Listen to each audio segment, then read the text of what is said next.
Hi, everyone. I had a very interesting reading today, and something came up that is pretty common to all of us, really. And that is, what does it mean to be connected to ourselves? What does it mean to be connected to our soul? How do we do this?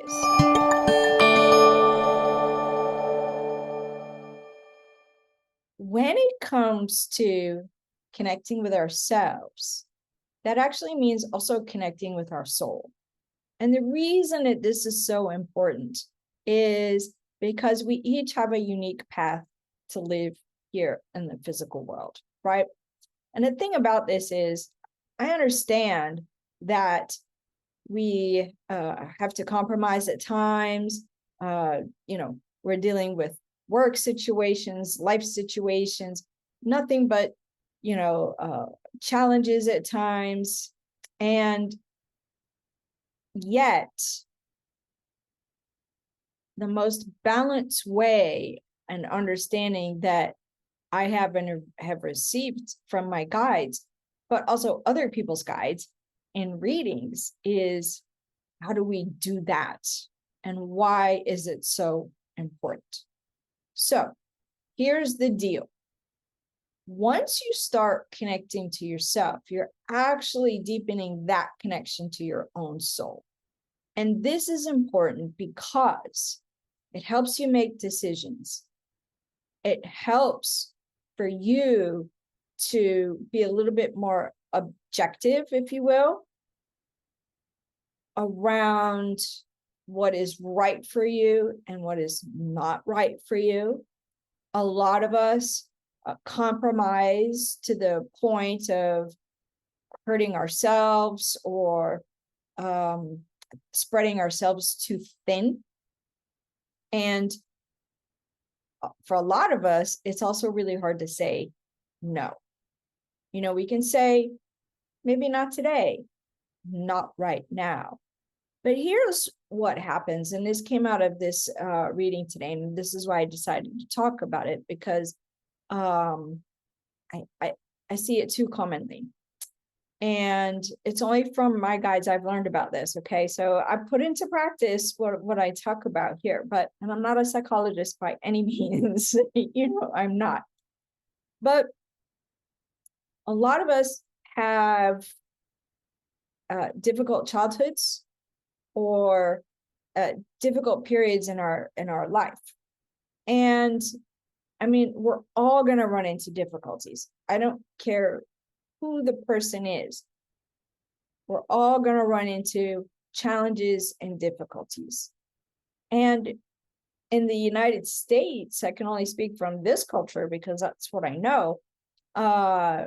Particularly, we live in what I call a survival state almost. Whew.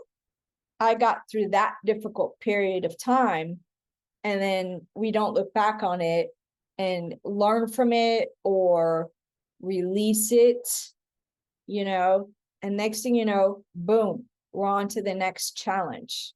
Okay. Those challenges come in many forms, right? They come in grief, they come in finances, they come with family issues. The list is long. And at different points, we may be dealing with all of them. Sometimes we're in jobs we don't like, but we have to work, right, to pay bills. So here are some things that you can do.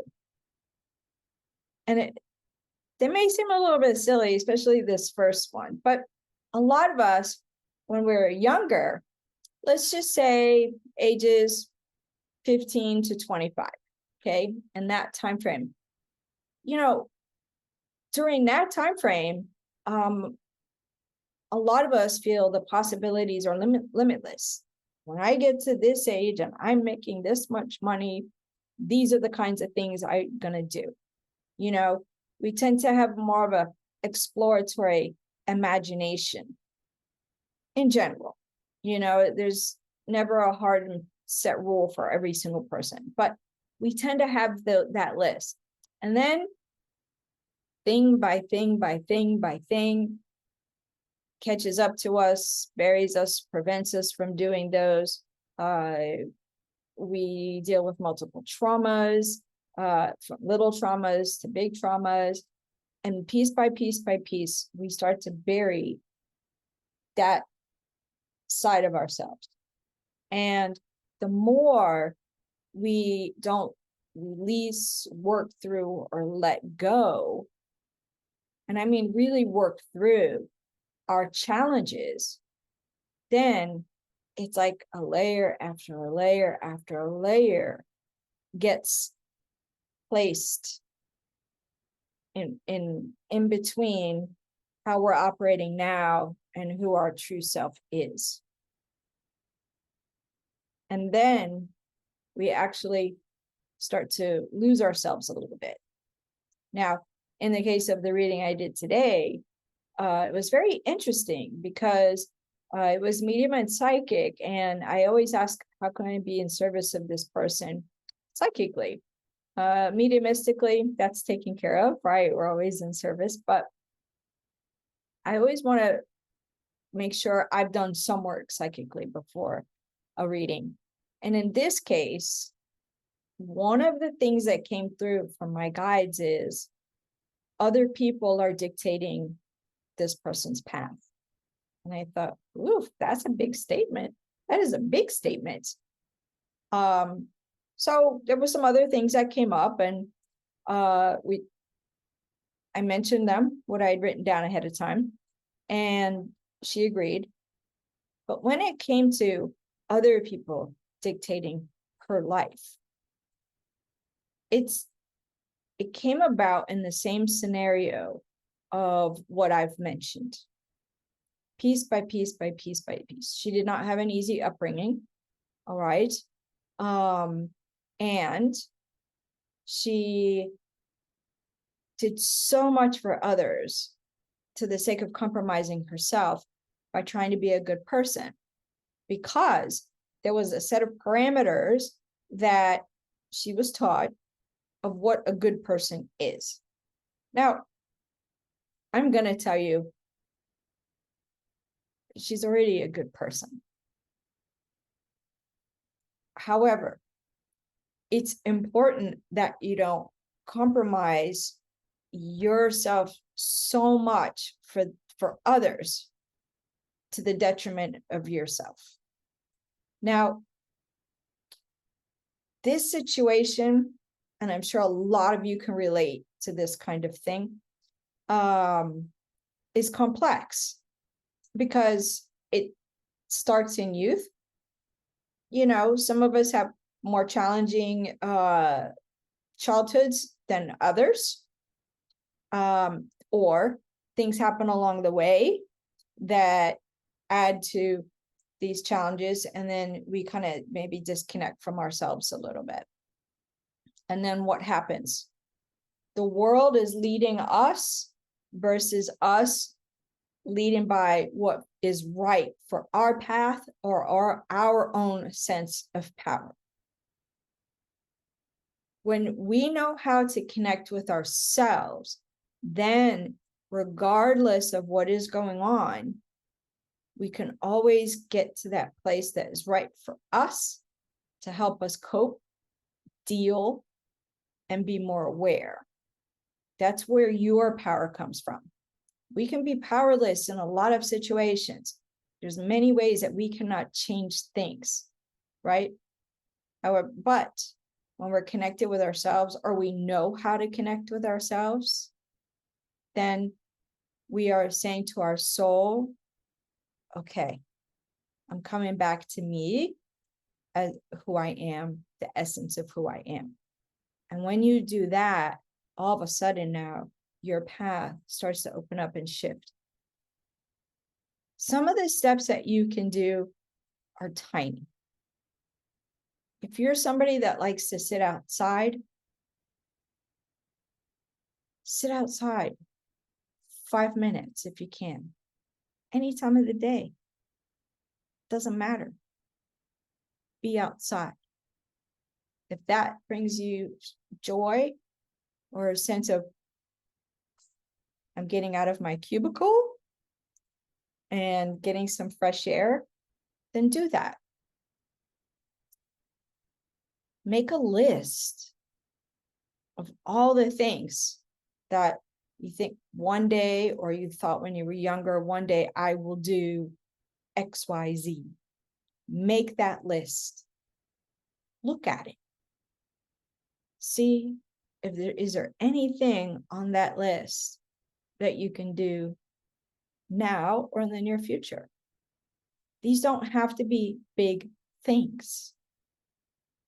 Maybe it's as simple as you have some throw cushions and you don't like them, but you bought them because you thought they might work for a while and then you've settled with them. Get some new cushions if you can, or rearrange some cushions. I mean, these don't have to be big things, but there is one thing that does become a big thing out of all of our scenarios, and we all have it. And I am not an expert, but I know someone who is. And anything that I reference here, I do not make money from, to be clear. But I want to share with you the most recommended book. I pretty much recommend it to every single client, depending on the circumstance, but almost every client. And it's about the critical voice, because we all have one. We have the internal and we have the external.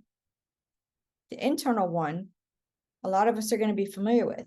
We beat ourselves up on it, Oh, I shouldn't have done this. I wish I would have said it this way. I'm not too tired. I can make this happen because it's going to help somebody else. Because that's what it means to be a good person, whatever it is. Then the external critical voice, and I'm giving you very limited here because, again, I'm not an expert in it, but the external critical voice is often comes across as judgments from other people, or maybe they just said something to you at the wrong time and it hit you like an arrow. We all know those, right? If it's just you're going along and something is just catches you off at the wrong time and it locks in. So this book I'm going to show you, it's called Healing Everyday Traumas. All right. And it's by Dr. Lynn Cargillo. Healing Everyday Traumas. And we'll put the link in the description so you can see for yourself. And I recommend getting the printed version because of the diagrams. Dr. Cargillo is a specialist in trauma, and the critical voice is her creation. And the reason that I find this book to be so helpful, you see, look, it's not even that big, right? It's very readable, very conversational. But the idea of the book is not for major traumas, but the things that I've talked about along the way, right? Somebody said something wrong time, got it cut off, what it means to be a good person, all these different little things that pop up, that you said 15 years ago, so, and then it just comes up, that kind of thing. I mean, does that really need to be there? You go to apologize to somebody and they're like, what? I don't even know what you're talking about. So sometimes we hear the voices of our loved ones in our head, and I don't mean those from the spirit world, but those that are chastising us, the phrases that were said to us, and help define some of the way that we are. But maybe we're different than that. Maybe we're different than that, So just because we're in the same family doesn't mean we don't have our own paths.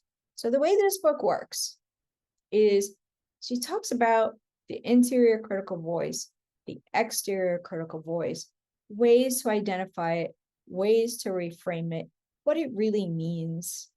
And then towards the back of it provides a variety of energy techniques that you can do yourself to work to release those. So you might be familiar with the emotional freedom technique, tapping. Maybe you're familiar with meridians or the chakras or breath work. She combines the holistic points of view to help you release. And once you release it out of your field, your auric field, your energy body, it doesn't mean that the memory is not gone, but you won't be triggered again. And let's face it, who doesn't want to get rid of some of these triggers? Let's be clear. I've gone through this book several times, you guys, because I'm like, are you kidding? That's triggered me today off guard. That was something that like I did in my chef years. I've been now working as a medium longer than I worked as a cook and chef. But yet something, it's like, really?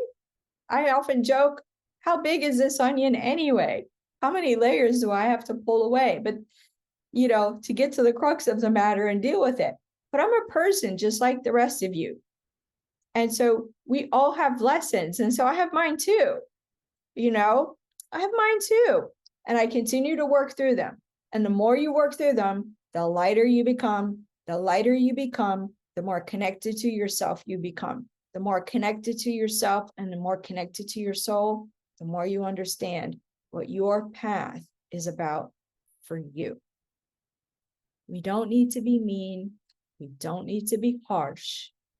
But sometimes something that doesn't work for me. I'm not able to do that right now when you actually need the rest. So I hope this helps you a little bit, just to give you a little bit of a framework of what that means to connect to yourself, connect to your soul, and why it is so important. Thank you for listening. I hope I didn't ramble too much, but you know, I really love you guys, and I just always hope that somebody gets a little bit of a tidbit out of these videos. Take good care of yourselves, rest when you need to, learn to say no when you need to, ask for help when you can. I do understand that we're not all in the same position. So it may sound easy what I'm saying, but I know the challenges behind it. So rest assured, there's always something tiny that we can do for ourselves, even if it's just stepping outside for 2 minutes and going in the middle of the workday.